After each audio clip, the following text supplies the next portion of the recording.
there everyone, and welcome back to Empire Total War. We're back in Empire because of the vote that I should do the Colonialism 1600 AD mod, and the vote also concluded that I should play as the Kingdom of England. So without further ado, let's go ahead and start a grand campaign as the Kingdom of England, Colonialism 1680 mod. We're gonna do a short campaign. The goals of the campaign, as it is called Colonialism, this mod, is to focus on colonialism. We're gonna strive to become dominant in America, and in some parts also India, because one of the victory conditions is Hindustan. And I believe, if I'm not entirely mistaken, the Hindustan is... it's one of the more northern provinces of India, so we'll have to make quite a way into the Mughal Empire if we're gonna get there. Of course, in the 1600s, I don't think the English took that much of India back then. It came a bit later, but I guess we're gonna jump the gun and try to take as much as possible. And then, of course, North America is gonna be important to make sure that we are dominant there, whatever that takes. Not so much in Europe, except maybe intervene to make sure that no power gets dominance on the continent. I've put it campaign difficulty to the hardest and battle difficulty to the hardest. Gameplay options, we're gonna put a 60-minute limit there. It's just because I kinda need to have the clock down there, not so much to sort of keep a timer, but to, well, keep a timer so that I know how long the battle's been going on for. So I don't make sure the video kind of stays during the time that I've sort of set, that 30 minutes. And I think that's it, so let's go ahead and start it, shall we? And so here we've come to the campaign screen. You might notice some differences from Vanilla Empire, and that is, of course, that it's not the Great British Flag, even though we can actually see it on the spy and on the gentleman over here, even though you can clearly tell that a gentleman is not dressed in 1700s wear, but in 1600s. Same with this general right here, although it's still John Churchill, and this is still Isaac Newton. So it's a little bit strange in that way. We're gonna go with canister. Great equalizer on the battlefield. Not entirely sure where we'll send the spy. I think we're gonna send a lot of troops to the colonies to start off with. I do not expect an invasion by enemy force, and if so, we hope that the Navy is up to the tasks to stopping them. The navies consist... I think they haven't changed these ones. The ones you start with, so the ones you start with are still kind of the fifth rates and frigates and so on. But all the ones you can recruit are all different galleons. We're gonna get a lot of Indiaman galleons, because I'm gonna try and get as much cash as possible from trade, and we're gonna try and secure some ivory for ourselves. So that was the big part of the Navy. We need to keep down the Irish. They're quite a bit rebellious. We're gonna move a lot of these troops over to the colonies, but I think we're just gonna use one of the smallest ships. I think the sloop will suffice. And we're gonna move the spy over there as well. I don't think we need him in Europe right now. So we're gonna move the general, we're gonna move the cannon, we're gonna move the cavalry, we're gonna move the pike. Well, you know what? We're gonna move the entire army is gonna go to the colonies, and we're gonna try to conquer America. And we're gonna stop off in Ireland, because we don't need all of these troops here, especially the pikemen. The pikemen are really expensive. One of the things that I noticed with the mod, the pikemen cost 470 in upkeep.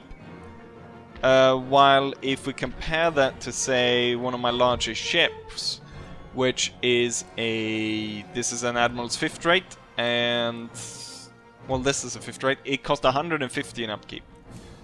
So it costs the price of 2 ships. We're gonna take that guy.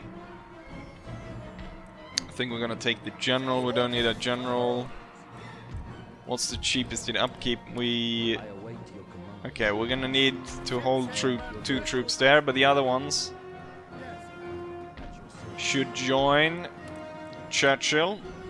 And we're gonna send them off to America. There are pirates and stuff, so we don't necessarily need to declare war on the Indians right off the start. We're gonna go to the Americas. Then the 2nd Navy is going to be anchored here, together with, you know what, we'll send this admiral actually to the colonies as well, as I'm going to merge the entire Channel Fleet into one under the command of none other than Edward Russell. And he's going to be in command of the Channel Fleet, and later on we're going to move the Indiaman fleet down here to the coast of Africa, where we're going to get ivory. Ivory, of course, is the most expensive where we can get 24 per, which is really nice. So we've spent a lot of money on that. Now, I'm not going to spend anything on England right now except this. And then next turn, what I'm going to do is I'm going to put towards rebuilding Scotland, building a better governor's residence in Dublin. Now we go over to the Americas, where we need to gather our forces as well. Now there is a pirate fleet here, so I want to kind of avoid them. But we can put our fleet together. So I think we'll be strong enough to deter the pirates with this fleet. And we're gonna pick up these troops. And what we're going to do is we're going to invade some natives. We're not going to start off fighting the French. We're going to land and take some of the native stuff. So I think as part of my... Yes, Georgia is one of the places I need to take. So we're going to invade and attack the Cherokee nations. They're already at war with Spain and another native, and then they are trading with the Virginia Company and some other natives and the French.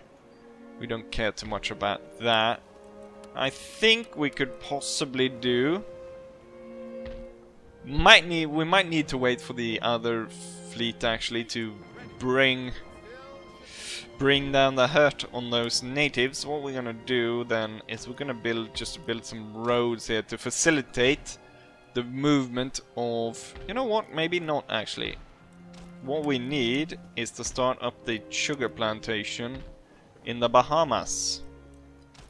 Because sugar is better than coffee right now. So coffee is 8, sugar is 12. So we need more sugar coming from the colonies. And then... because I've already done some test runs of this, I know that the Hurons are gonna attack us here, so it would be nice to get some extra pikemen here. They're very expensive though, and it might take too many turns, so we might get some targeteers instead. But I'm prioritizing other areas right now, and with that we're gonna go ahead and see if we can make some trade deals. Now I know we can make some, but the AI is a bit... they kind of want to have a load of cash from me, from a lot of these trade stuff. So okay, so we got India, we're allied with Habsburg, but I think we're gonna break that alliance as soon as possible, or as soon as someone goes to war with them. England requires a trade agreement, or would... how is it that they say in... I can't remember how they say in... what's it called? In... Civilization 5. England would like a trade agreement with you. Denmark gets... military alliance, and they want to trade Iceland for Scotland. Great, great. That guy's mad. We're not going to talk with him anymore. Typical Danes. Right, we have set up that. Pretty good start. No! I forgot my spy. Right, we'll forget about him then. End turn. And there we have it. Just as expected, the Habsburg has come under attack by the Brandenburgers. And the Brandenburg. And they have, I believe we set up trade with them. Or maybe we haven't, but I want to. We're not gonna get involved in a European conflict. So we're gonna decline, break the alliance. And with that, it goes down. Brandenburg is really happy with that, so they're gonna go ahead and allow trade, which they previously didn't.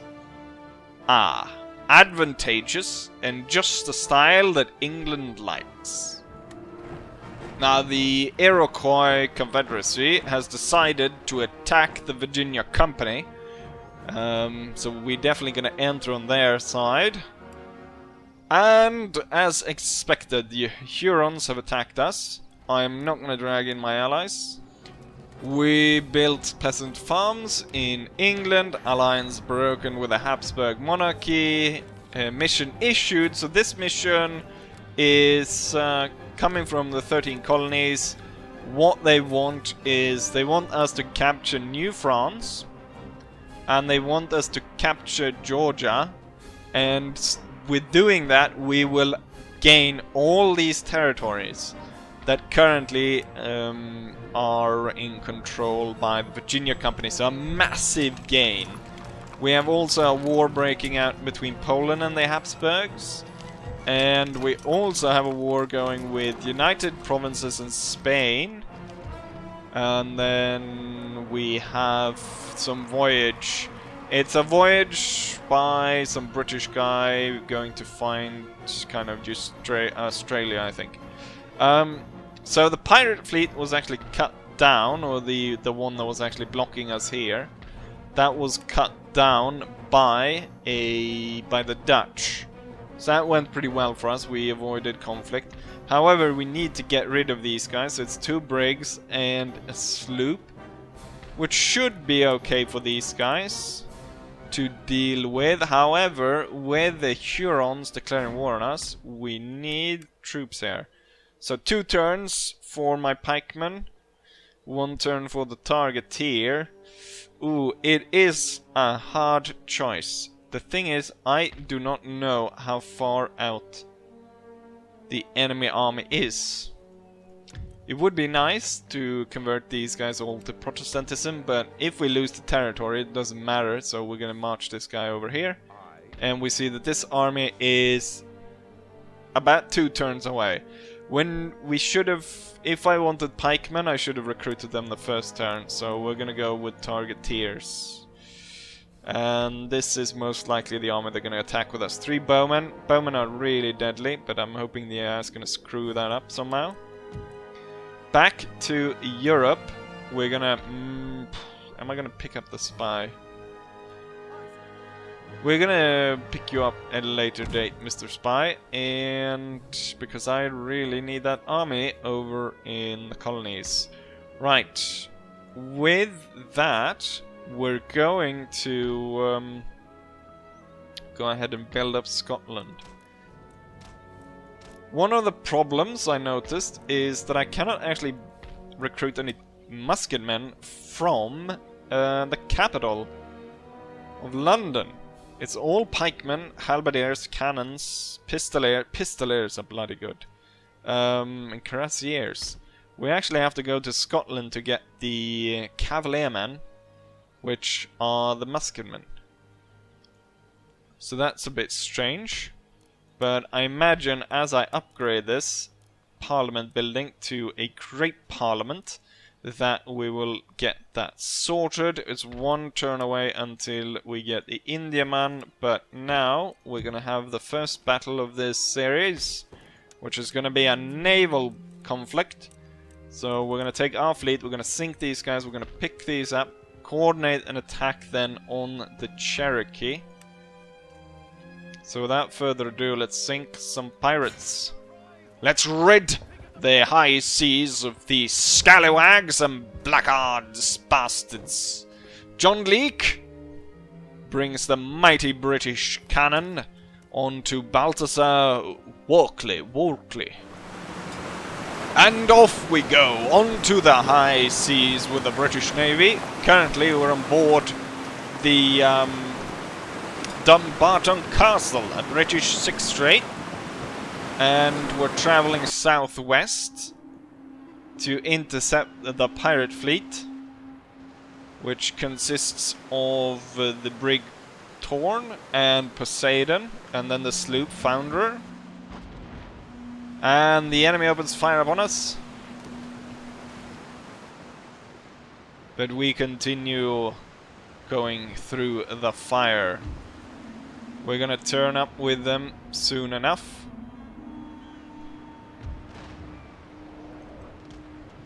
And we're gonna start slightly turning now. One thing that I noted that is that the sloops are bloody well really bloody fast compared to everything else. Almost racerboat fast. It would be nice if they'd actually reset the units to start with, so we would start with galleons instead. Laying fire onto this bastard. And we're taking musket fire onto this, which have now lost a cannon. We're returning musket fire as well.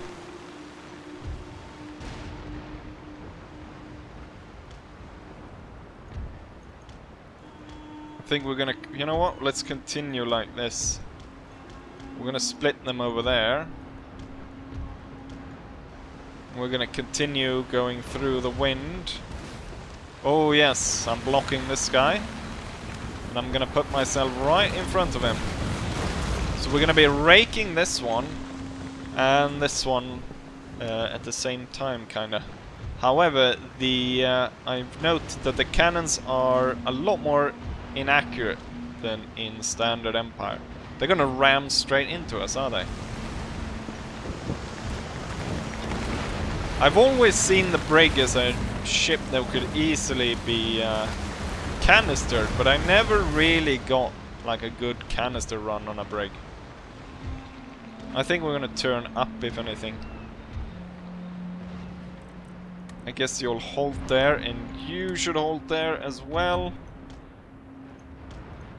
Unfortunately, I've kind of positioned myself so my biggest ship is far, far away from the actual combat.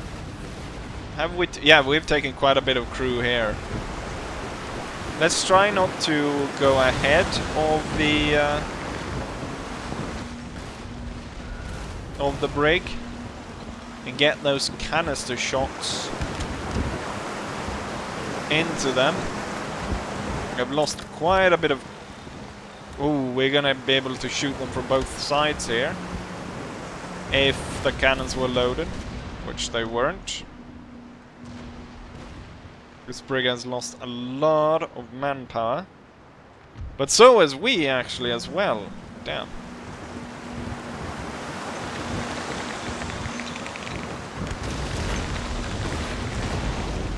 They do outgun the little sloop. We're gonna switch back to round shot. We're gonna switch back to round shot over here.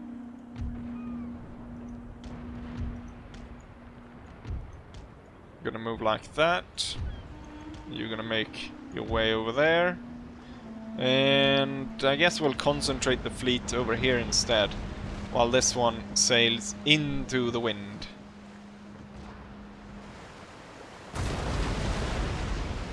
Keep up the fire. So far we haven't done that much in terms of... Oh, this one has lost all its cannons. When did that happen? And there's only 27 crew on it. This one is... We're gonna get our sloop. Sloops are bloody fast, so we will be able to chase up to this one. It's got twice the crew, so he should be able to capture that one. A major blow to the enemy fleet. And we're gonna all head south now to keep firing on these guys. Let's go on board one of the ships again. It's a wonderful view.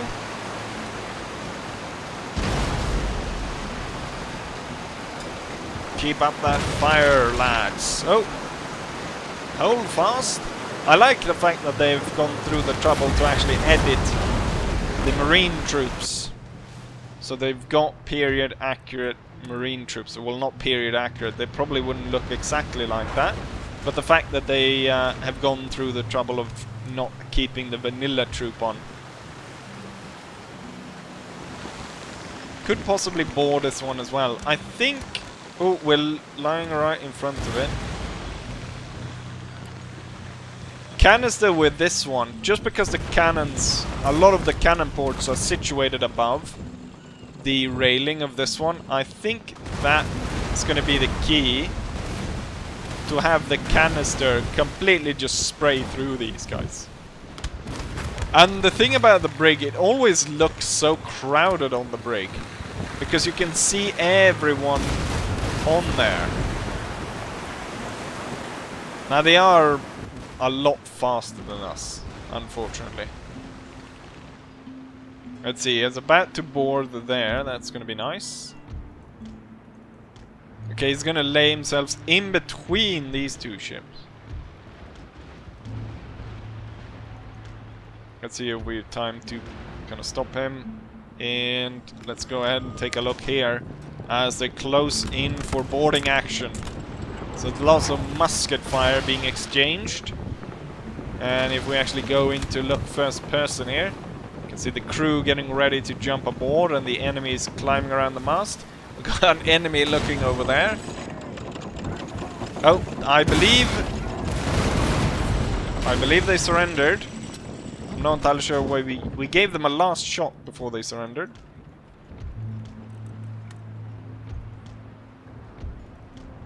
So that's great.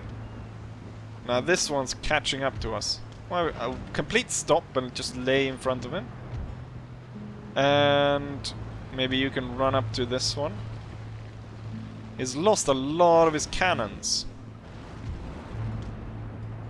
Keep it up. Let's keep chasing this one. Okay, he's gonna bypass us on that side. We kinda missed the opportunity there to fire. Let's see, where's the sloop? It's gone up. Oh, he'd be able to rake us. Took out a few guns in the back, or I think it bounced through and got a few guns through here.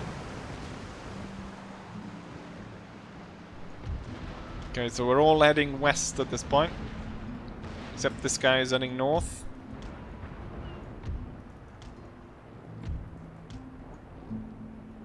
Let's see if we can coordinate and take these out. So we took out the smaller one, and we forced the sloop to surrender. It didn't have any cannons, so I'm not too surprised that it decided to surrender. And it was facing double the crew for the boarding. We need to close distance with these bastards. Maybe I should aim for the sails. The thing is, the cannon shots are extra inaccurate, I noted. Oh, that's a pretty good shot. Landed in the back here. Looked like it took out a cannon. Pretty nice. Keep it up.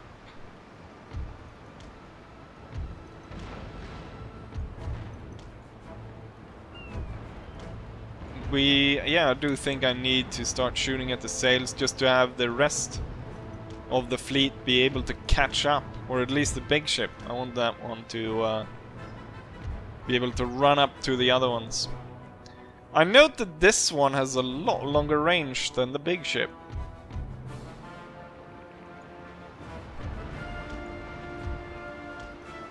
We can slow down a bit.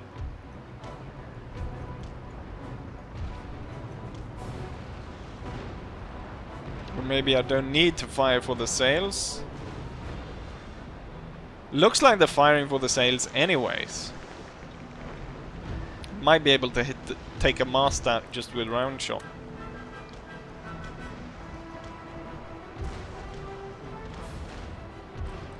Let's go full on to the sails. We want to capture these ships. We could sell them as prize or keep them to make sure that we've got complete naval dominance in the Caribbean. Gonna run in front of him and block him.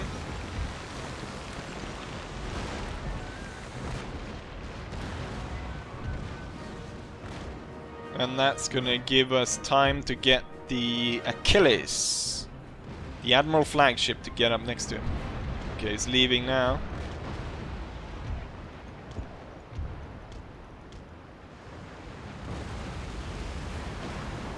Damn, one of that cannon shots went straight up into the sky. I guess that's how it works when you mess with the when you mess with the accuracy settings. That the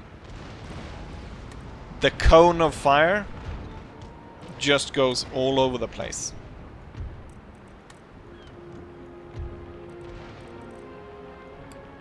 Gonna be able to corner this one. He's not gonna get anywhere. And that will give time for this one to turn up and give him a bloody broadside. Right, go up in front and block him. And now he's blocked in between these two ships. And we're just gonna keep here in a death zone and push fire into him. Oh, he's gonna escape. He's gonna push his way through. Chase after that one. But now the big ship is coming up. Okay, hold, let him pass, and then let him pass into the fire of the big ship.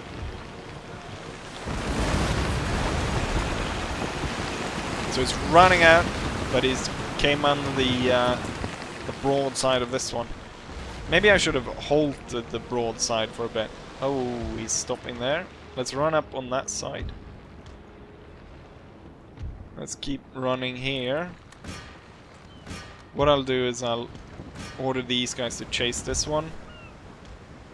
And then I'll try to micromanage these guys as much as possible.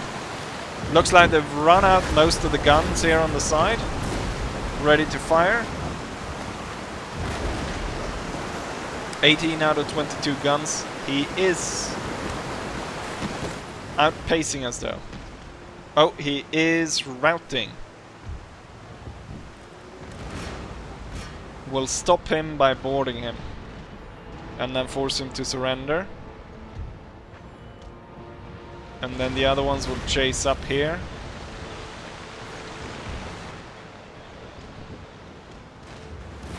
Coming into boarding action. With that low morale as they're routing, I'm pretty sure we'll be able to force them to surrender. And this one's kind of laying still right now, which I'm not entirely sure why. So we're going to be able to run up against him and destroy him with a bloody great broadside.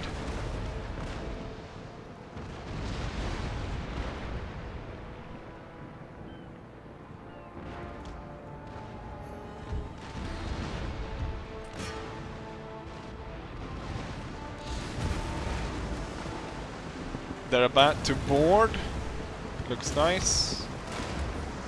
Okay, let's see. Nuke him. Boom. Should have probably stopped. Let's see. They're docking, and the pirate ship has surrendered. The crew is returning to our ship. And now only this ship remains in the enemy fleet. Now he's wavering. We're gonna stop him. What I'm gonna do is I'm gonna stop him with this Hector, the sloop. And we're gonna bring up the big ship, the Achilles, to take him out. Let's go ahead and speed this up a bit. Maybe you can board him instead, because you're in better position to board. Are you trying to escape me? You pirate scallywag? The entire British fleet is chasing after him now. Right, this one's definitely not going to be able to catch up, but the sloops could very well catch up. So I'm going to order one of the sloops instead to board him. This one's going fastest right now.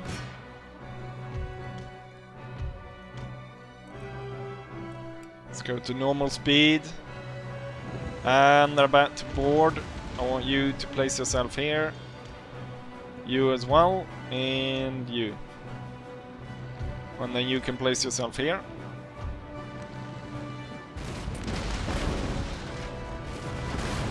So this one does not have enough crew to actually win this fight.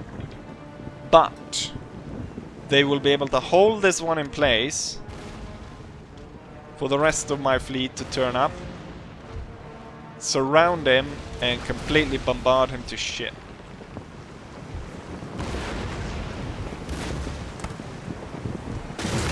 So this boarding action is going to go very poorly, as we have 37 men against 57. And the defending crew always has a massive advantage.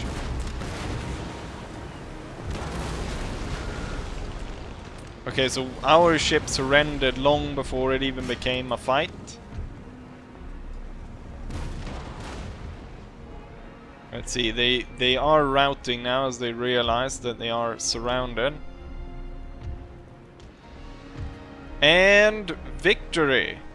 He is routing though, so I want to make sure that we capture him. Fire towards the sails.